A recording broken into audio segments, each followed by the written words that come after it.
Welcome to Fortress on a Hill. I'm Henry. I'm Danny. I'm Kagan. We're three leftist veterans that aim to expose the reality of the U.S. military's multiple wars abroad and to illuminate the damage military service does to Americans. American presidents throughout U.S. history have used American military and diplomatic power to force regime change of democratically elected governments around the world. Most veterans come from families vested in prior service, and American generals choose their own, ensuring diversity of thought never interferes with American warmongering. How can we stand by and do nothing while our military kills and destroys lives the world over, while telling Americans that all this death and destruction protects them from terrorists when nothing could be more false? Fortress on a Hill aims to change that. All right, Fortress on a Hill listeners, we have had a great run with guests, as you guys have known, especially, I think as everyone's been home and on the Zoom and getting used to it, we've really had some great people come on the pod, and today's really no exception to that. And in fact, this is a pretty exciting interview. We have Ali Soufan, who is on the pod for the first time. And, Ali, I've got to tell you that it's a bit strange speaking with you today.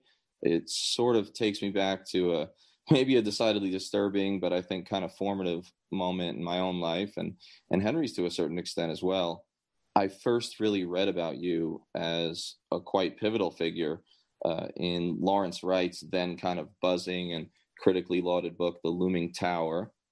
That was 2007, and I read it in a filthy and pretty austere combat outpost in East Baghdad, which had actually been a Saddam air raid shelter at one time. He was midway through a tour as a scout platoon leader during the early surge, and it felt like a kind of a profound time and place to be burning through that book, among all the other books I was reading, and it was really striking, and I sensed it was kind of an important moment. So it's really quite cool that we've crossed professional paths, and I just want to thank you for coming on before I introduce your basic bio. No, thank you, and thank you for your service. It's an honor to be with you guys today. I really appreciate that, and the same goes to you, because certainly we were very much in the same fight for a long time, and overlapping by just a bit, in fact. So many of our listeners are probably familiar with you, Ali, but for those who aren't, Ali is a chairman and CEO now of the Soufan Group, and a leading national security and counterterrorism expert. Previously, as an FBI supervisory special agent, he investigated a lot of pretty prominent cases that most folks have heard of who are old enough. The East Africa embassy bombings, the Cole attack in Yemen, and of course all the events surrounding and preceding 9/11. He's also serving as a member of the Homeland Security Advisory Council and the author of two books, one of which we're going to talk a lot about today, Anatomy of Terror: From the Death of Bin Laden to the Rise of the Islamic State, and the New York Times top 10 bestseller that we're really going to focus in some on, The Black Banners, the Inside Story of 9/11 and the War Against Al-Qaeda, Declassified. So, 9 years after the original release. And that won the 2012 Ridenour Book Prize. So finally, Ali has testified before the U.S. Congress, the British Parliament. He's also contributed to and been profiled, everywhere, but 60 Minutes, Frontline, The New Yorker, Washington Post, New York Times, among others. And you may have seen him on CNN, MSNBC, Fox News, and the BBC, and now audio on Fortress on a Hill. So that probably barely scratches the surface of your life. But Ali, we're just really pleased to have you on the pod, and thanks again for making the time. No, thank you. It's a great pleasure to be with you, Danny. I guess it's convention that says you start with background and bio, and but I think it's more than that for me. Having encountered you in 2007, as I mentioned at the start, then right after I got back from Iraq, I had read Jane Mayer's The Dark Side, which was covering a lot of the same issues. And I got to say that both of those books and your role in them were sort of shocking, maybe more than they should have been to me. Potentially, I guess, as a New Yorker from a firefighter-heavy family and neighborhood, losing quite a few soldiers in Iraq just before and during, which, you know, was built, of course, on a lot of the bad intel and even false pretenses that you discuss. Sure. But your story, you know, resonated with me. I think especially this idea that, you know, you were fighting two battles, external and internal, and the fact that there were other people who felt that and were doing their best gave me a lot of hope. But, you know, some of the questions I'm going to ask today involve the journey after, you know, because my critique, at least, got much more systemic, maybe a little darker, and this idea that there's a real balance between the relative merits of reformism and policy and structural overhaul, and we'll get to that. But before we go there, you know, I wanted to ask a little about your early life and influences and what experiences and values led you to the FBI, even if accidentally, as you sort of describe on a whim. And besides like an early 2006-07 profile in the New Yorker, there's not a whole lot, I guess, about your childhood or youth in the book or front loaded on the internet. So if you're comfortable with it, you know, would you take us on just a very brief tour of that early life journey, beginning in Lebanon, perhaps? Sure. I was born in Lebanon just before the Civil War started. I was born in 1971. Then, you know, we went through a civil war. Most of my childhood, I thought chaos and civil war is a norm. I didn't know any better. You know, at the time, maybe people can read about Beirut in the 70s and the 80s as probably one of the most dangerous places in the world. But for me, it was home. You know, we went to school, went to the beaches, went to even camping. And when there is war, we just try to figure out a good hiding place. And usually it's the stairway of the building, the apartment building where we live. And you wait until the battle is over. And then, you know, we get a couple of invasions. You have when the Syrian invaded in the 70s and when the Israelis invaded in 81. So I kind of like, you know, lived through all this. And eventually my family immigrated to the United States. I went to Pennsylvania, very different outside Philadelphia, you know, suburbia USA, very different than, you know, the environment that I came out from in Lebanon. In Pennsylvania, you know, I kind of loved the quietness, you know, something, it's weird probably for your listeners to see, but I think you know what I'm talking about coming from Baghdad back home, realize that, wow, this is different, right? So, and then I went to school in Pennsylvania. I went to college in a small little town called Mansfield, PA. It's north central Pennsylvania, about 50 miles north of Williamsport, where they do the World Series, you know, Little League World Series. Beautiful area, quiet. People were amazing up there. And I went to a small school because I wanted that. I wanted that personal relationship. I always looked to kind of like, I don't want to be a number. I don't want to be a big, you know, go to a big school where, you know, even your professors don't know your name. And then after that, you know, I was really active in college. It was an amazing environment. I was part of a fraternity. I was involved with student government. It was a small community, so we kind of tried our best to make it better for the 4 years that we were there, me and a lot of my friends and fraternity brothers and so forth. And then I went to graduate school. During that time period, a couple of people in my fraternity were into law enforcement and wanted to join the FBI. So people applied, and as a joke, I applied to see how long I will stay in the process before they tell me thanks, but no thanks. I had no interest whatsoever in law enforcement. My only national security interests were basically my graduate work at the time, focusing on the impact of non-state actors on geopolitical stability in the Middle East. So I was really interested in studying non-state actors and terrorist groups like Hamas, Hezbollah, Palestinian Islamic Jihad, Egyptian Islamic Jihad. Al-Qaeda wasn't even, an entity at the time, a known entity. And with my luck, I was the only one who actually got accepted. Every time they said, go and take a test, I went. And every time they wanted to do an interview, I did. And 2 years later, they basically offered me a job with the FBI. At the time, I was getting ready to do my PhD. And I was going to Cambridge in the UK. The average age in Cambridge for PhD at the time was 36. I was 25 years old. So I thought, you know what? One of my favorite shows on television at the time was The X-Files.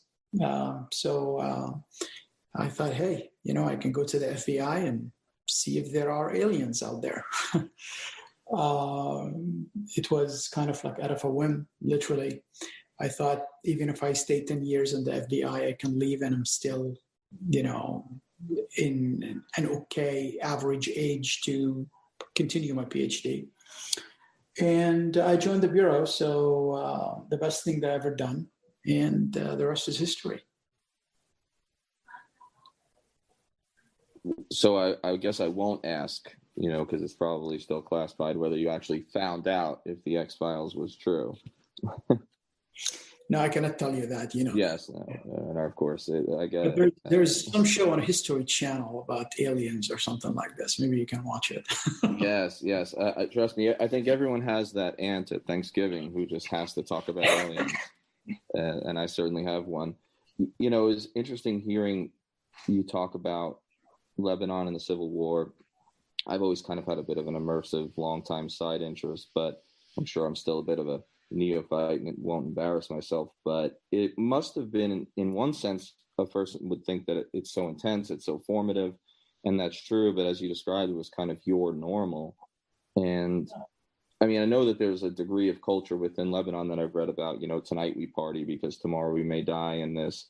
But it's interesting because you left, I believe, at 16 years old, which is just as the Civil War is kind of getting towards wrapping up. So you really did straddle the whole experience of that war. And I was thinking about the experience of coming here and jumping really full-throated into American culture, middle America in a sense, in Pennsylvania, which can have that feel in the areas you're describing. But it was interesting because at a number of points, and we're jumping a little bit ahead, but I think it's an interesting point. You describe some of the problems that we'll get to regarding enhanced interrogation techniques, other harsh techniques, torture even, and you often use the phrase un-American. And so usually you make twin assertions of the book. I think there's like 4 times that crop up, in towards the end of the book.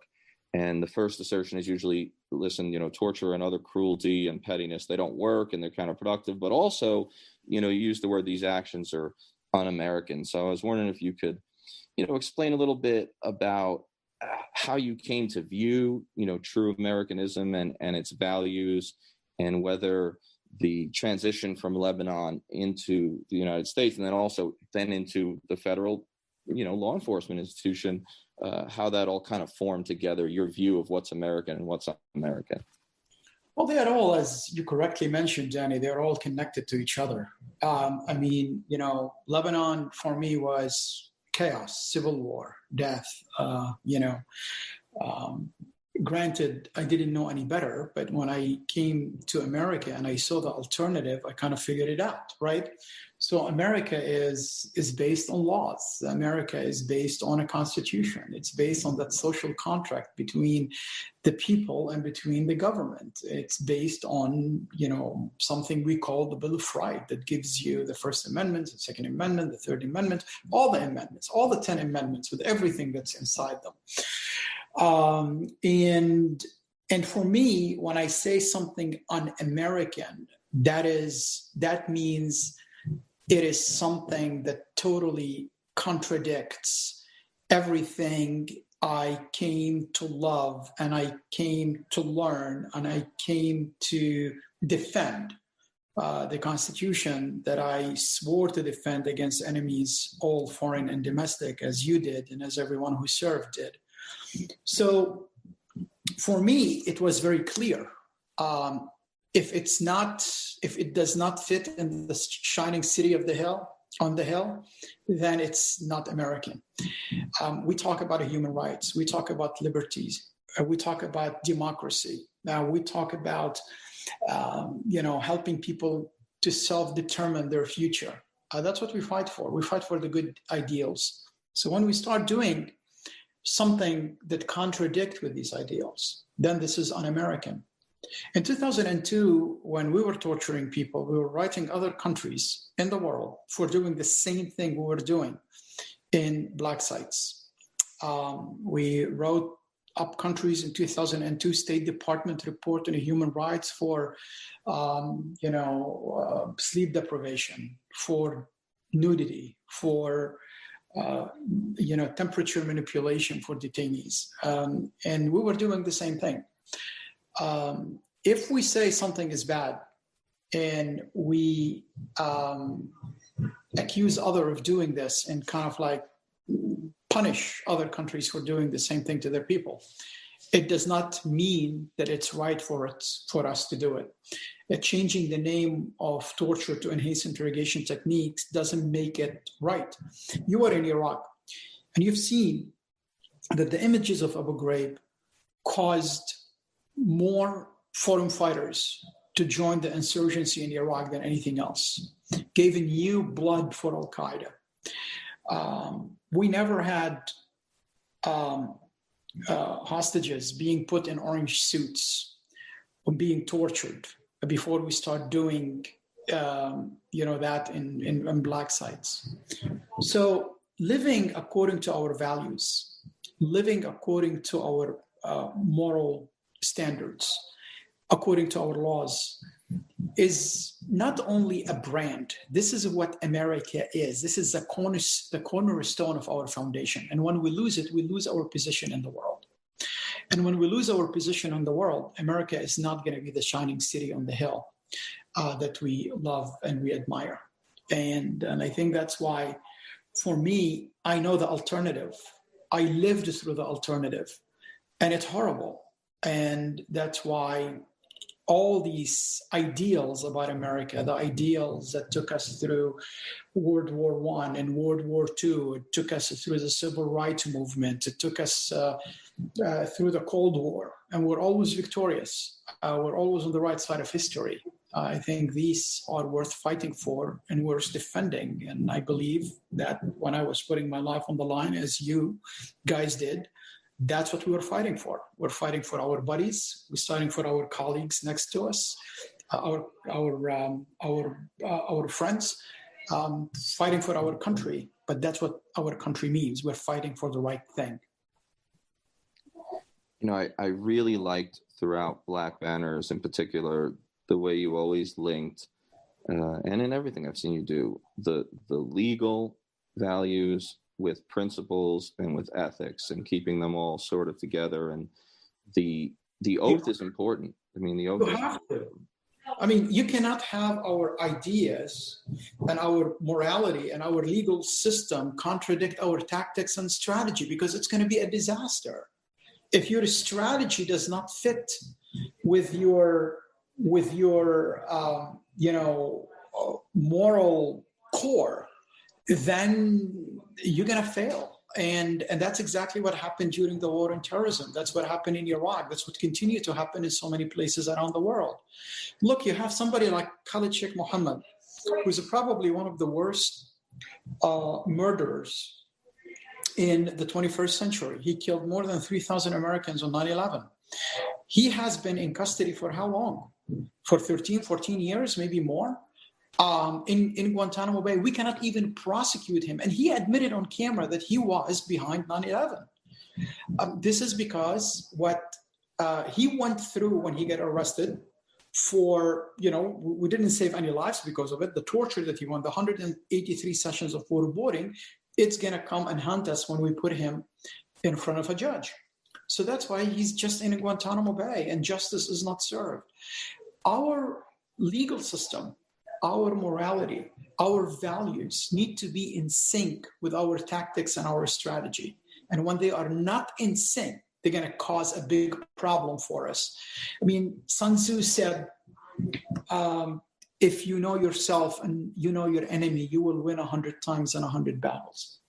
So when knowing yourself, meaning knowing everything about you, to include your core values, and knowing your enemy, knowing everything about them, how they operate, how they recruit, how you can defeat them, not only in the battlefield, but also in interrogation rooms. Unfortunately, in this war on terrorism, we didn't take our time to learn about our enemy so we can defeat them, and we forget about who we are.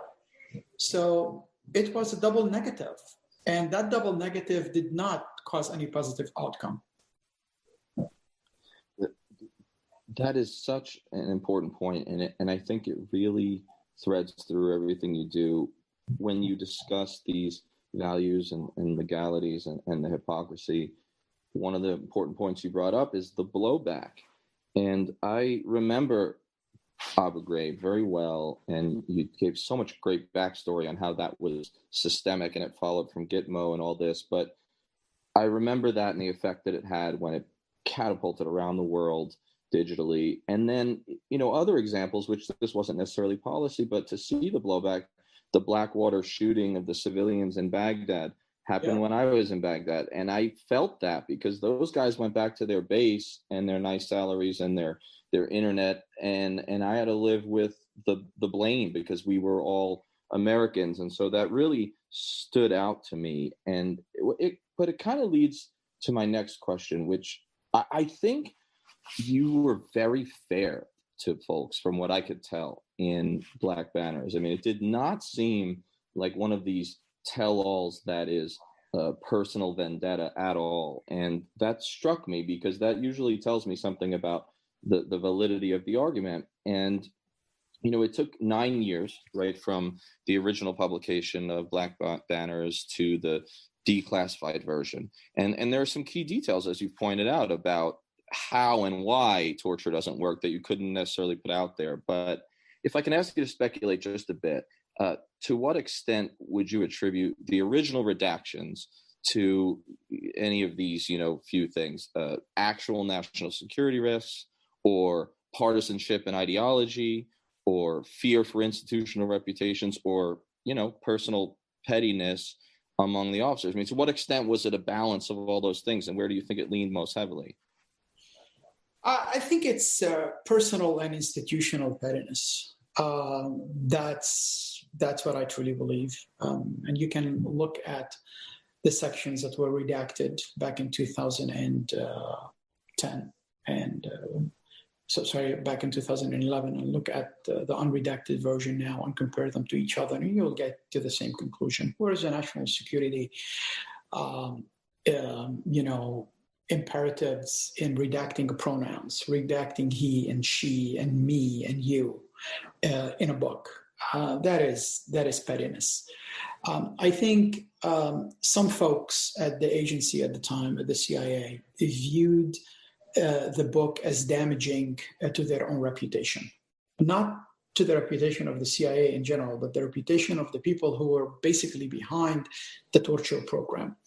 And they used their powers, they used their position to kind of prevent that book from coming out. And also, they used it to, censor the book, distort the facts by using classifications. So distortion via classifications and redactions. And I think that's what happens. But interestingly enough, I think it fired back in a way. Because again, that's what America is all about. The truth always come out because we have a system. Some people might abuse the system, but eventually they're going to get caught. And ironically, those who sought to impose their own version of the facts, they ended up doing the truth a great service, because my account was classified based on national security grounds. So if my account had not been true, there would have been no grounds to classify it for reasons of national security. So, now when you read what happened, you actually can know without doubts that my version of the story is the truth. When you see a sentence that said after sleep deprivation, and then it's redacted, and then you compare it to what the current declassified version is, and you can actually read the whole sentence without the redaction and see that it actually said after sleep deprivation, not a single piece of intelligence was obtained, you will know that sleep deprivation did not work. Because if I was lying, they could have said, he's a liar, right? You cannot classify lies. But they classified my own personal first-hand account. And that's what's great about America, because the truth came out. They tried to, kill the truth, suffocate the truth, censor the truth, classify the truth. But, eventually it came out for everyone to see. Well, I know I speak for Danny and myself when we know the fact that it is now completely unredacted, that you're able to talk about your firsthand experience was very, very powerful. I saw the expose in the New York Times where they compared them side by side between pages of the Black Banners from 2011 and from today, and I'm not prior intel or anything, but you had to really ask yourself, is that you can't tell us that all of these things needed to be taken out. It to me, it seems a clear cut connection to retribution against you and against the truth in general about the torture program and about the global war on terror. Yeah. So I wanted to give you just a drop of background on myself, because I have some law enforcement stuff I'd like to chat with you about. I was an Army MP for 6 years. Did 2 tours in Iraq, training Iraqi police, and I also spent 2 years as a drug investigator with Army CID. So I ended up getting out, and today I'm disabled. But for a very long time, your career or a similar one in Army CID was kind of my personal goal. I wanted to talk about your portrayal in The Looming Tower. It showed in vivid detail how major changes between the Clinton and Bush administrations changed priorities in U.S. efforts with regard to fighting terrorism.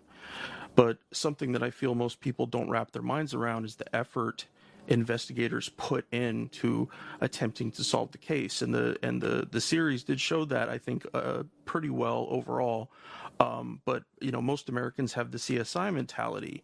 It has people believing that it's all wrapped up neatly after an hour, when it's incredibly hard, sometimes grueling work. The long hours spent at the office, often in front of a computer screen typing, or out in the field for hours or days at a time, chasing leads, returning phone calls, interviewing witnesses and suspects, often with little rest or time with loved ones. And I believe it's a very immense but a rewarding part of being involved with police or the law enforcement in general. And of course, doing interrogations not from a torture or coercion mindset, but one of trust and rapport. That connection between people is very important, and you could see that very clearly in many spots in the book, how little things that people you spoke to now understood that someone who knew their culture, who had lived a portion of their culture, was talking to them, and they had to change tactics. And of course, your story involves flying thousands of miles, working with many different agencies and foreign governments, all in the pursuit of making the right connections between all these sources and hopefully saving people's lives. So when I see the admin change from Clinton to Bush, and suddenly leader priorities have changed, and although certainly the Clinton administration made their own mistakes, certainly in the years prior to Bush being inaugurated, and you going after Al Qaeda using old-fashioned beat the pavement police work that you and others like you were making huge inroads in identifying threats. The wide web of Al Qaeda was finally coming into view because of your hard work. So my question is, during that time, say between 98 and post 9/11, how did you and your colleagues stomach these changes in policy? Granted, you did depart the FBI pretty shortly thereafter, but I'm curious about that initial time, from when Bush was elected to the reality that Al Qaeda was a known threat pre 9/11, it could have been stopped, to the invasions of Iraq and Afghanistan, certainly decreasing the chances of success in finding and stopping Al Qaeda, seeing all your hard work and the hard work of your colleagues being diluted and marginalized, some of whom, like your friend John O'Neill, who lost their lives in the wake of this failure to act. There had to be, I imagine, an incredible sense of anger or betrayal at seeing these efforts preempted and the lives attached to those efforts being tossed in the file cabinet. As I, watching the series, was incredibly angry on a powerful level on your behalf, and I wasn't even involved. Right. I mean, it is difficult to live through that time period, and frankly, this is one of the reasons that I decided to write the Black Banners. For me, it was therapeutic in so many different ways. 9/11 is an event that changed the world. And I had my firsthand account of this event and a lot of the events that led to that tragic day. So during, before, and after 9/11, there are a lot of, incidents that took place, a lot of, political developments, national security developments, a lot of failures, a lot of successes. And we had to go through policy changes. Eventually, early on, just before I joined, there was a problem in the U.S. government in considering that former mujahideen in Afghanistan can be a threat to the national security of the United States. In 1993, for example, the FBI forced a case to be shot on Omar Abdulrahman and his followers, and that led to the 1993 bombing of the World Trade Center with the Ramzi Youssef plot. And then after that, people started to realize, maybe those guys can be dangerous. So let's open the case on them and see what's going on. And we infiltrated the group, and were able to disrupt a plot called Terrorist Stop, which basically stopping, a terrorist attacks on bridges, tunnels, 26 Federal Plaza in New York, which has the FBI offices, the federal building in New York, and the UN building. And this is when Omar Abdulrahman, also known as the Blind Sheikh, and his followers were arrested and prosecuted and put in jail. This is what made people realize that maybe we should focus on Osama bin Laden. That guy has contact with some of the people who were involved in Terrorist Stop and involved with Omar Abdulrahman. And at the time, again, people in the U.S. government were looking at him as a financier of terrorism, not a terrorist operative. But some folks in the CIA and the FBI wanted to go beyond that and see what he was up to in Sudan. And they were able to realize that he was actually building a network, and it's a very dangerous network. But again, when the East Africa embassy bombings happened in August of 1998, we had a pushback. They said Osama bin Laden never did an attack against the United States, never did a terrorist attack. So, there is no substance for your claim that you think bin Laden and Al-Qaeda were behind it. And this is where, John O'Neill and I were pushing back and saying, look at the language and the claims of responsibility. Compare it to bin Laden's threats. Look at the 1998 fatwa that he issued in February. Look at his interview with ABC News back in May of 1998, which basically was published or broadcasted in June of 1998 with John Miller. It is him. He now did what he warned us of doing. And again, it was difficult to have people believe that it's Osama bin Laden who did it. And it was more difficult to even figure out to retaliate against Osama bin Laden in Afghanistan. And even when they retaliated, it was, for the lack of a better term, half-ass retaliation, because at the time, everybody was focused on Monica Lewinsky and the blue dress. And any kind of counterterrorism operation in Afghanistan will be viewed as wag the dog kind of thing. And, and unfortunately, it is, politics, maybe it's worse today, but it used to be like this before. So, people who are against the Clinton administration were saying that basically downplaying the terrorism threat. When the USS Cole happened, it happened around an election year. And it happened on October 12th of 2000. November was the presidential election between Al Gore and President Bush, candidate Bush at the time, Governor Bush. And at the time, there was a lot of things going on in the Middle East. The Israelis were surrounding and bombing Arafat's headquarters. There was demonstrations and different places in the Muslim world against Israel and sometimes against the United States because of that.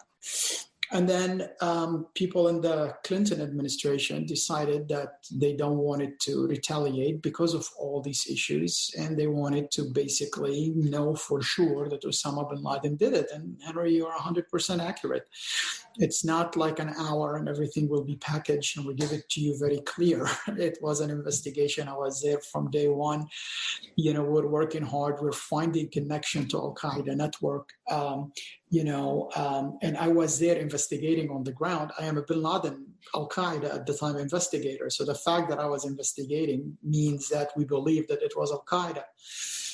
In November, we were 100% confident that Al-Qaeda and bin Laden was behind the Cole attack. But then you have an election that went all the way to the Supreme Court, and people did not want to talk about the Cole or talk about the 17 sailors we lost in the Gulf of Aden. They were more, focused on Chads and counting ballots in Florida. And when the Bush administration came, unfortunately, there are some people who believe the press clippings about wag the dog, about terrorism in general. The Attorney General at the time, if you remember, Ashcroft, and he basically did not believe that there is terrorism. And he wanted the FBI to focus more on violent crimes and crimes against children rather than on terrorism. He said so at the SAC conference in Quantico.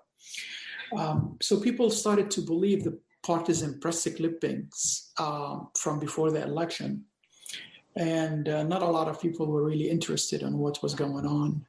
We tried to push for an audience on a high level regarding the USS Cole, but unfortunately, nobody was interested in that. I talk in the story about, in the book, about a Senate delegation that came in June of 2001 to Yemen, and we briefed them about the Cole. And after the senator left, his chief of staff stayed and couple of my colleagues were with me, and he basically said, look, nobody in Washington wants to know, the White House does not want bin Laden to be behind the coal. And we were shocked to hear that, because that's not our job. Our job is to give facts and to give evidence. It's not our job to basically couch what the White House wanted to hear. And the guy said, look, we disagree with the White House on this issue.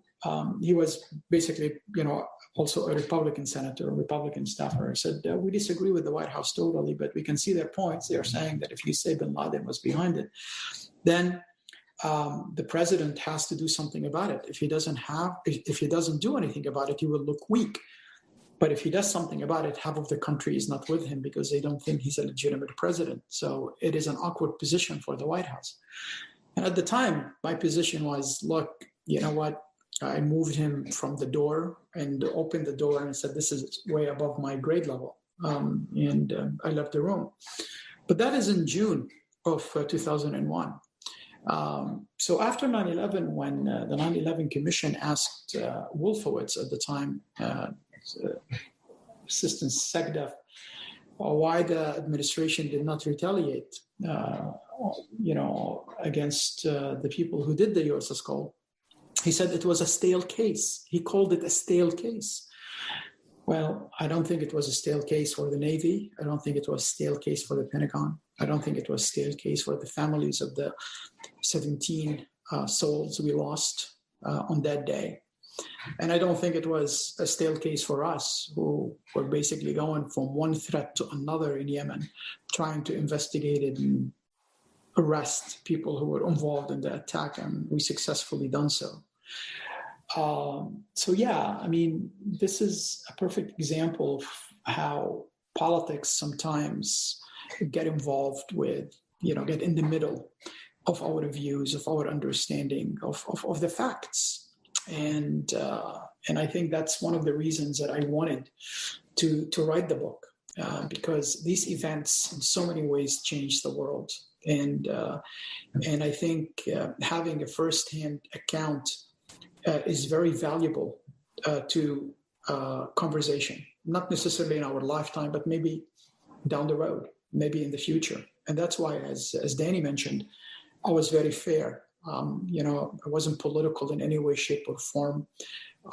And I just put the facts out. I wrote it like an FBI agent write a report. And I put just the facts, the good things the people did, the bad things people did, and how everything evolved to what it is today, and how the threat evolves over the years, from bin Laden issuing statements against the U.S. to the East Africa embassy bombings to the Millennium operation in Jordan and in other places, the Millennium threats to the USS Cole attack in Aden to 9/11.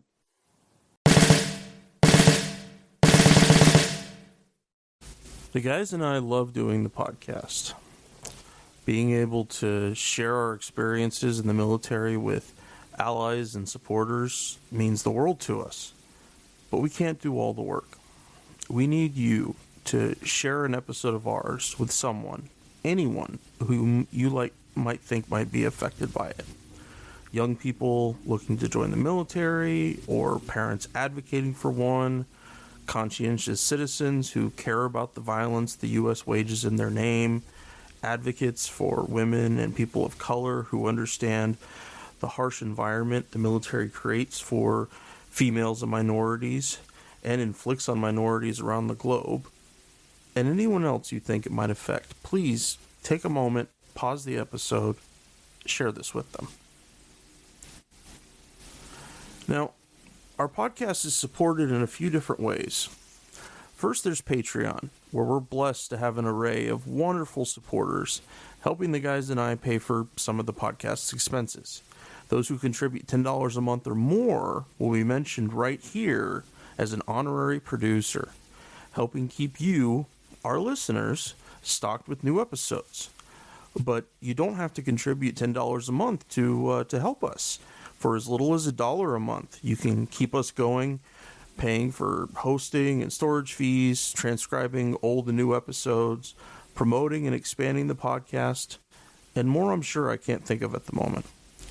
So, let's bring out these honorary producers, and they are Will Arens, Fahim Shirazi, James O'Barr, Adam Bellows, Eric Phillips, Paul Appel, Julie Dupree, Thomas Benson, Emma P., Janet Hansen, Lawrence Taylor, Tristan Oliver, Marwan, and the Status Quo podcast. Your contributions are wonderfully helpful to us. Thank you so much.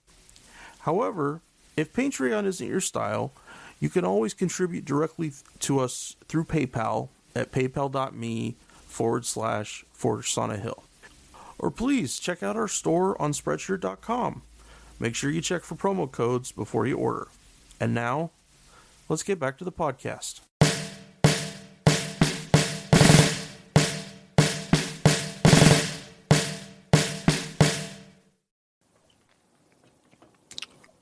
Well, thank you for definitely for being willing to go through that process of creating that first-hand account. I'm sure it wasn't easy to do that, and especially carrying it through from its original publication to its now unredacted form. I can be certain that wasn't easy to go through.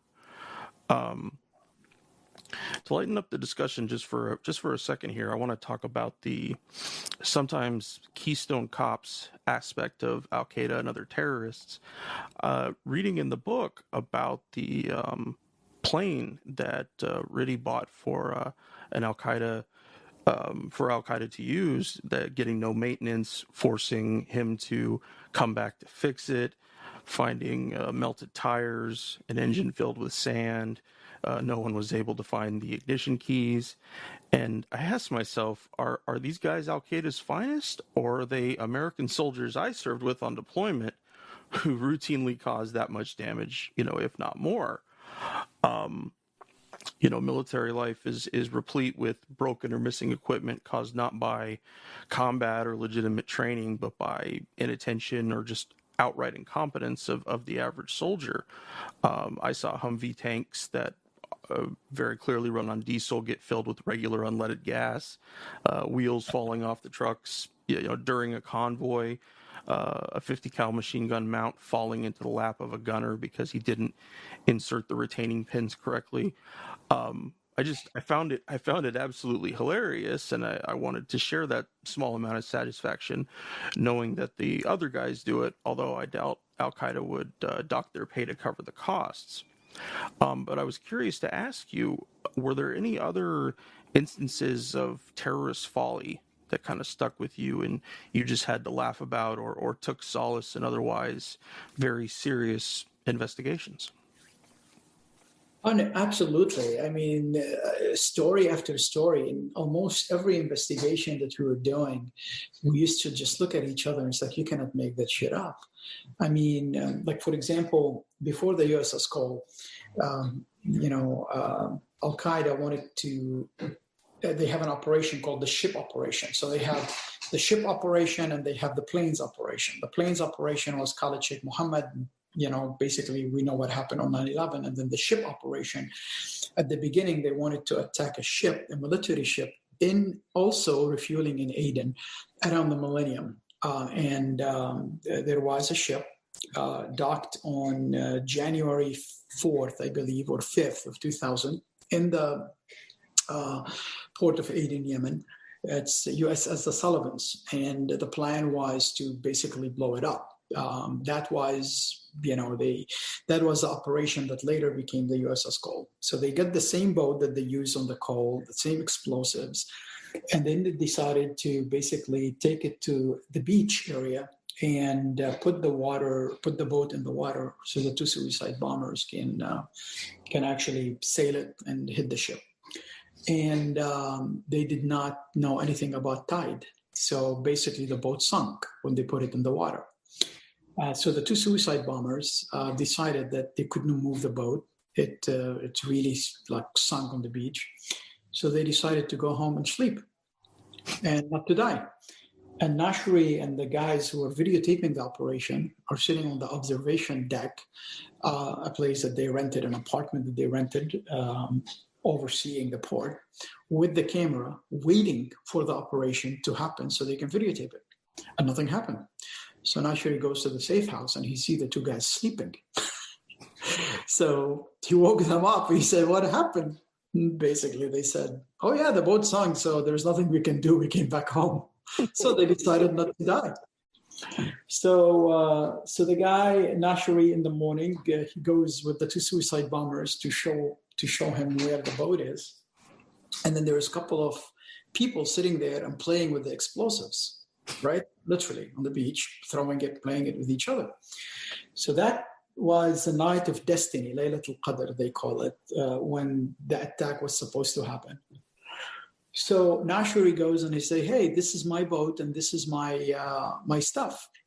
So the young guys who were playing with the explosives, thinking that it was marijuana, they said that no, we prayed for Allah during the night of destiny last night to send us money, and God sent us this today, the boat and everything in it. So this is ours.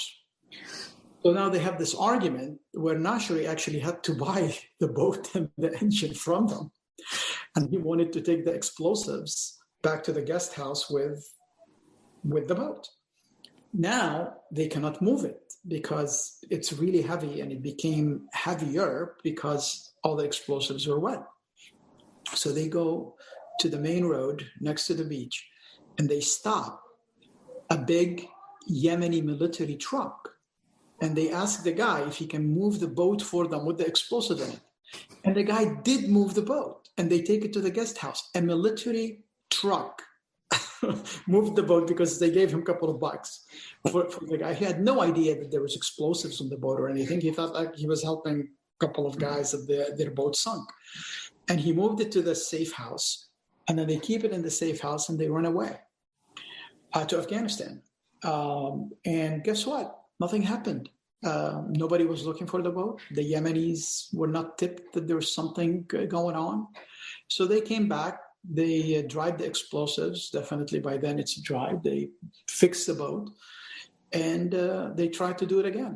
And this time the USS Cole. But to just hear every step of the way how, they get this military truck, they moved it using military, Yemeni military, vehicles. They sunk the boat. All these kind of things. It's just like you can't. You just look at yourselves like these guys are really idiots. Another thing with the alleged dirty bomb. Basically, the guy believed that he can do a dirty bomb and he can enrich uranium by putting uranium in a bucket and spin the bucket so hard. So when you spin it, then you'll enrich the uranium. And he was briefing it to one of Al-Qaeda leaders, Abu Zubaydah. We believe even he briefed it to KSM, that's how they will enrich uranium. Now, imagine that's how they are thinking. This is their thinking process. We get some uranium, we steal it from a hospital, put it in a bucket, and just spin the bucket so hard, you will have enriched uranium. We build the dirty bomb, and we destroy DC. Some of the stuff that when you're doing and you're investigating and you're getting to all these kind of things and hearing about it, sometimes it's difficult not to, control yourself and start laughing. I'm like, are you kidding me? There are dozens and dozens of these stories. A dirty bomb indeed. Yeah, like one day, I just wrote a report, we sent it to DC, and then 2 days later, I'm still at overseas. We're still in the middle of the operation watching CNN, and then everything on CNN is about a plot on the government, the U.S. government disrupted a plot on the Brooklyn Bridge. I'm like, wait a second, is this? So I asked, is this the stuff that I wrote? Because I just wrote about the Brooklyn Bridge. And then I found out that yes, it is my report, and my report became a plot that Al Qaeda was doing on the Brooklyn Bridge, and we disrupted it. And I'm telling you, I would like to take the credit for disrupting a plot on the Brooklyn Bridge, one of my favorite bridges. The whole thing is, one guy was telling me all the stuff that he knows about operations. So after he said all the information about, or intelligence about, operations that he was involved in, I said, you have to remember about everything you heard. So if you're sitting with some people and we're talking about a plot or we're talking about a target, you have to tell me. So he was, saying, once we were sitting in the guest house and one guy mentioned something about something. So we put that something about something, regardless if it's aspirational, if there is, any capability, if they were serious, if it was a joke, it does not matter. We put all these things. So one time he said, oh yeah, this guy wanted to, one day we were watching at the guest house a movie. And then we saw a bridge being destroyed. It's a Godzilla movie. So Godzilla went on a bridge and a lot of people died. And one guy said, oh, imagine if we do this, how many Americans will kill? I said, okay, do you remember what a bridge? Oh, no, I don't. It's just like, did you guys discuss it afterward? No, just there. That's it. That's everything that the guy said. And everybody was just like laughing. And I said, so we wanted to know what movie. It's a Godzilla movie. We went to the Godzilla movies. We found out that it is the Brooklyn Bridge, right? So he said, yeah, this is a movie, a Brooklyn Bridge. So basically, that is the report that was written. 2 days later, wow, a huge disruption that we did. And we saved the Brooklyn Bridge in New York. I think we saved it from Godzilla. I don't know. But yeah, I mean, it's on both sides sometimes. You just like shake your head and, keep focusing on the job because, we're there to save lives. We're not there to play the politics or whatever people were doing in DC at the time. Well, it's good to know that not only do we share some of the same enemies, but the sort of dark and sarcastic and need for humor that soldiers have.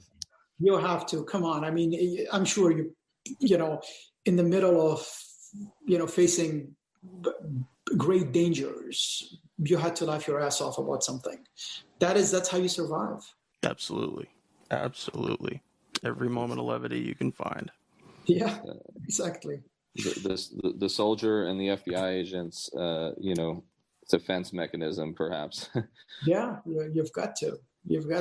And sometimes it's a small joke, but you start exaggerating it in your head and making hands and tails and legs for it just to make it funnier. So you and your buddies can laugh more about it.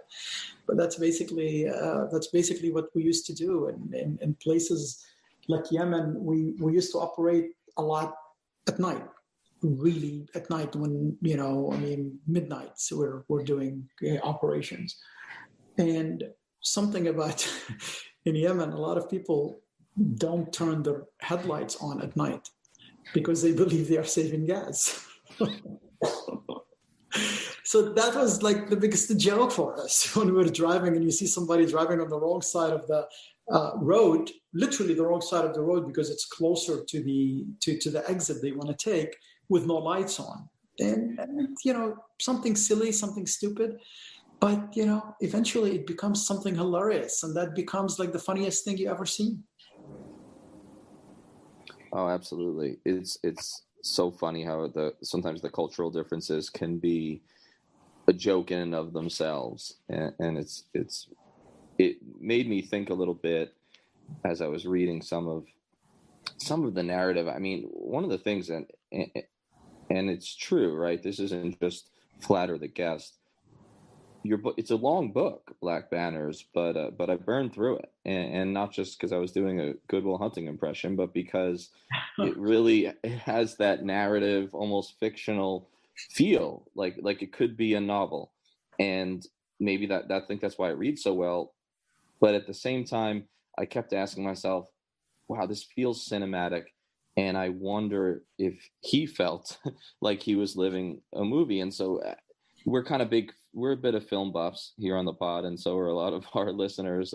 Sometimes we break down movies, and I'm sure you get it a lot, but just in a vague sense, I've got to ask you about The Siege, 1998, Bruce Willis. I know you're familiar with the film. I've read things saying that, the Tony Shalhoub character was loosely based on you, and I know a lot of that becomes mythology. But as I was looking at a lot of your internal struggles, like the fight within the intelligence community and within the government, there were moments where I was wondering if it felt cinematic, but also there were lines in the book and lines in the movie that are, they're not similar in a sense that they're copied. They're just, the tone was similar, or the issues were. And so, like on page 472, you talk about General Miller and some of the kind of Kafkaesque policy absurdities at Gitmo. You say, the same was true of his bosses. They wouldn't let a detainee use a phone for a minute, which might have led to bin Laden, but they didn't mind disregarding the U.S. Constitution.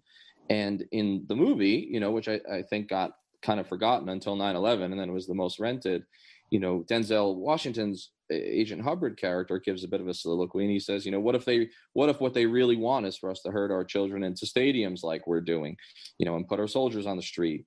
And then I like the line, he says, bend the law, shred the Constitution just a little bit, because if we torture him, then, essentially everything that his soldiers died for is over.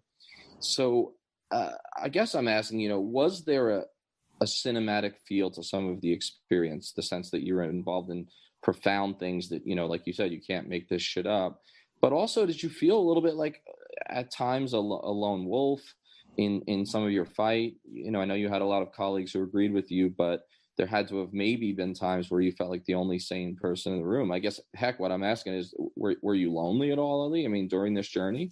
No, not at all. I never felt lonely. I am probably the person who spoke up and wrote a book about it. Few others are still in the government or just left the government, so I am sure maybe they will do whatever they can and put these things up.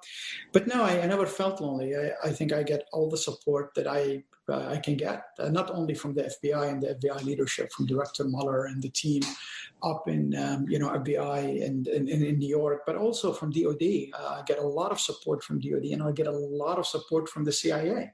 A lot of the CIA officers, as you see from the book, were basically on my side, and actually they are the people who's like, look, you're the FBI. this kind of things cannot be done. You guys need to do something about it. So I never felt lonely. No. As for the other issues, look, when they were making the show, the Looming Tower, I talked to the executive producers, and they were talking about things and how they want to do things. And I said, look, you know what? Reality is way better than fiction. I said, there is no fiction that you guys can write in Hollywood that matches the reality of what we went through. And I think that's why sometimes you think it's a movie. As for The Siege, I'm going to tell you an interesting story. I was in an event with Lawrence Wright. And Larry, who wrote The Looming Tower, is the one who wrote The Siege. I don't know if you're aware of that. Yes, actually, I was, right. It was his story and co-wrote the screenplay. Super interesting. It's his story. He wanted to do a screenplay, what's going to happen after the Cold War, blah, blah, blah. So he came up with this idea of terrorism. And that's why they call him the prophet, because he also wrote a book, just came out at the beginning, just came out at the time of the pandemic. And it was about a pandemic. And it was about a virus very similar to COVID-19 and what we're experiencing today. So yeah, he has this prophetic, sense to him. So Larry, I did not know him until after 9/11, when the FBI had me talk to him when he was working on the Looming Tower. But Larry basically came to the JTTF, came to New York, and they were, taking him around when he was doing research for The Siege.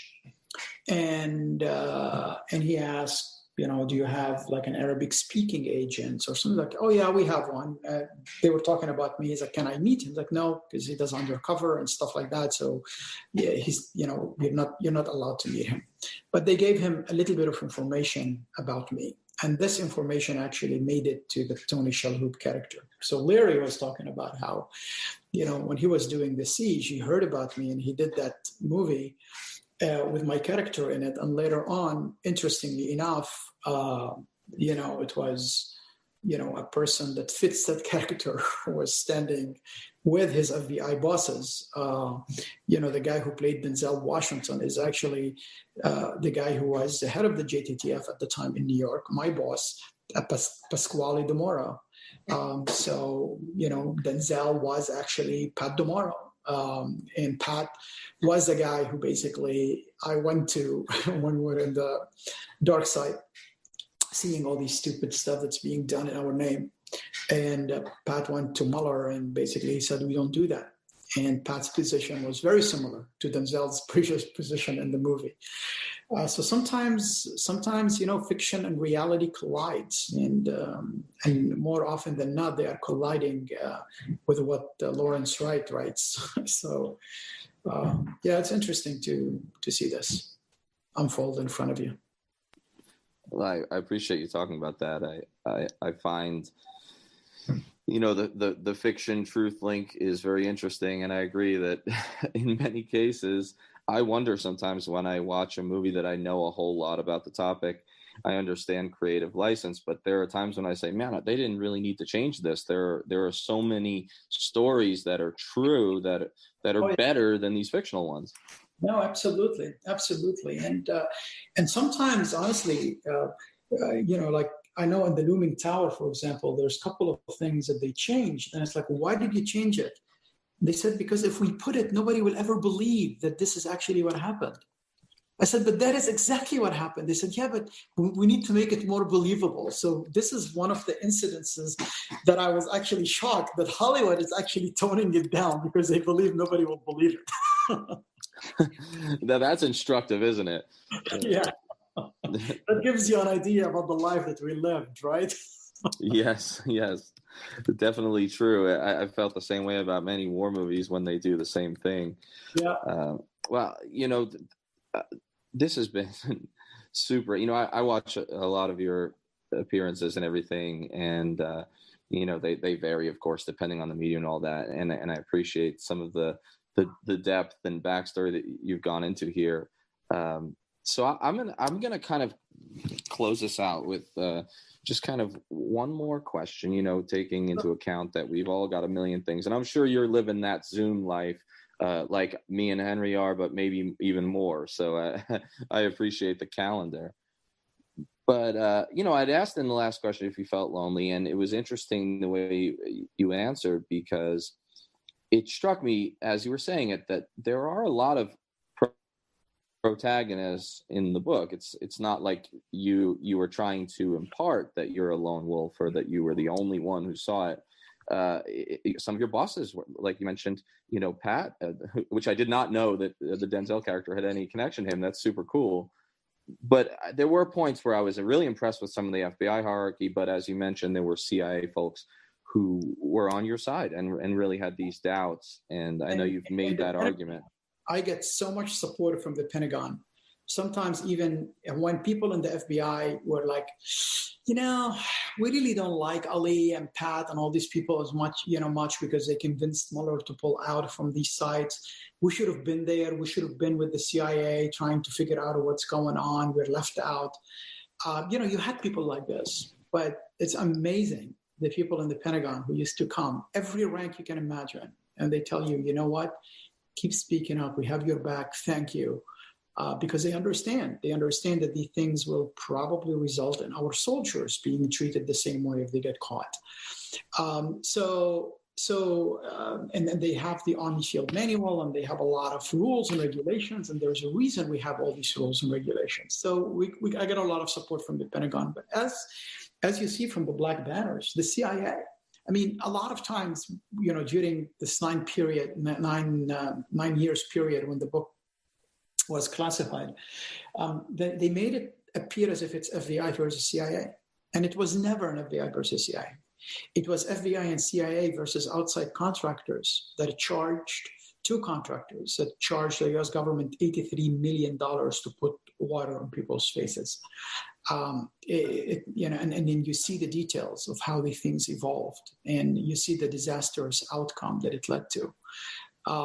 So now people can see why I always supported the CIA officers, even when I testified in Congress. They will see why I said, let's turn the page, but let's, not, I spoke highly of the CIA people who were there, even at the sites. In my very first op-ed on this matter in April of 2009, my torture decision in the New York Times. And some people, like from the human rights organizations, they were attacking me for doing this. Some even people from the FBI were saying, why are you defending these people? And I'm just like, it was a very difficult thing for me, because I'm not defending them because I'm trying to cover for them. I'm defending them because it's the right thing to do. When people try to do the right thing and they fail, you should basically stand up for them and say they tried.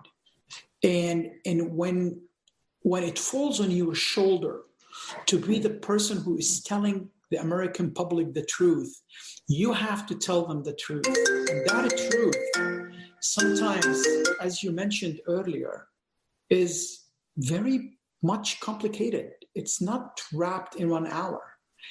We don't live in a world of black and white. We live in different shades of gray. And sometimes when you want to discuss the truth, it does not have a Hollywood ending. It is confusing, and it gets you to a point to basically be very conflicted in a lot of the stuff that you're doing and you're saying. And that's why I tried to, be very accurate and very fair in the black banners. And you end up pissing off people on both sides, but that's fine, because I didn't write it for anybody on any side. I wrote it for the truth and for the American public and for history. And I think hopefully now they know the difference between the truth and the difference between conspiracy theories and raw emotions and partisan talking points and alternative facts or whatever we have these days. And that's why I fought for 9 years for the truth to be uncensored. And I thank the CIA and I thank the current leadership of the CIA who allowed this censorship to end, and who basically exhibit a rare sense of transparency in allowing the black banners to be declassified. And so that is interesting that the book was declassified, as you mentioned. That's pretty rare, and that struck me. My last kind of closeout, I think, is obviously on the toll. And at every step in the book and in this conversation, there's no sense that you feel sorry for yourself or you think that you're a singular figure.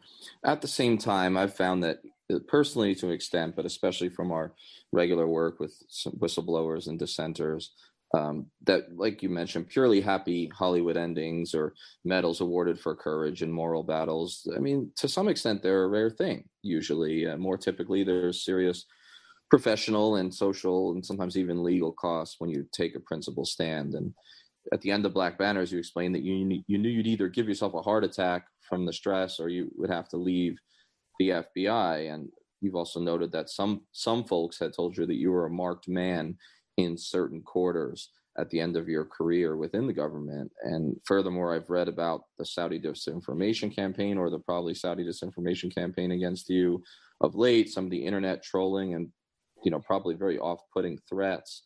And given your close relationship with Jamal Khashoggi and similar abuses he was subjected to, I can only imagine, or can't imagine, the stress and strain. So if I may ask about the personal toll, career-wise, in truth-telling, but also in your post-bureau work, what has that journey been like? Because there's been 15 years since you've left, and I imagine there has to be lingering stuff.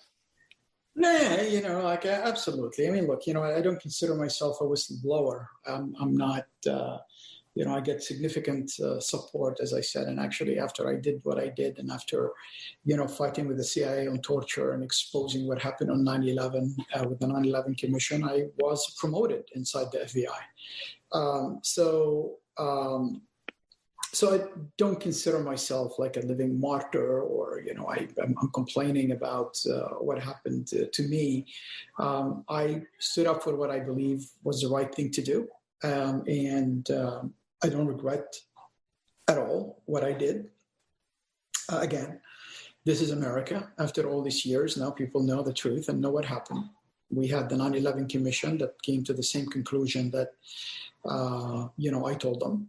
We had on the torture debate, we have the Armed Services Committee under Senator McCain. They came up with the same conclusion as well. The CIA Inspector General report in 2004 came up with the same conclusion. The Senate Select Committee of Intelligence report, they came up with the same conclusion. And now, finally, the Black Banners has been unredacted and people can know the truth.